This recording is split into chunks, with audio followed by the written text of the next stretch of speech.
তারাবির জামাত শুরু হয়ে গেলে কি আমি জামাতে শরীক হব নাকি আগে এশার ফরজ পড়ে নেব? এখানে দুটি মত আছে।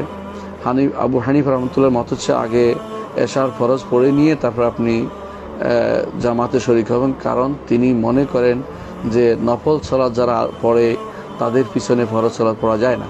কিন্তু আমরা দেখেছি যে রাসূলুল্লাহ সাল্লাল্লাহু আলাইহি ওয়াসাল্লামের সাথে পড়ে সাহাবী ফরজ সালাত পড়ে তার কওমের ফরজ সালাতের ইমামতি করতেন, তিনি নফল পড়তেন আর কওম তার ফরজ পড়ত।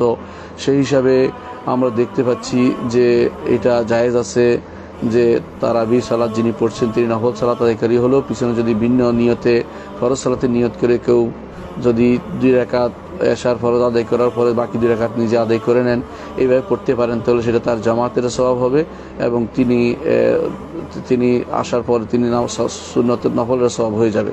এজন্য তিনি সে যদি কোনো কারণে তার দেরি হয় কারো, তিনি এসে নফলের সাথে অর্থাৎ ইমামের নফলের সাথে তারাবির সাথে তিনি তার ফরজের নিয়ত করে পড়তে পারবেন, এটাই বিশুদ্ধ মত।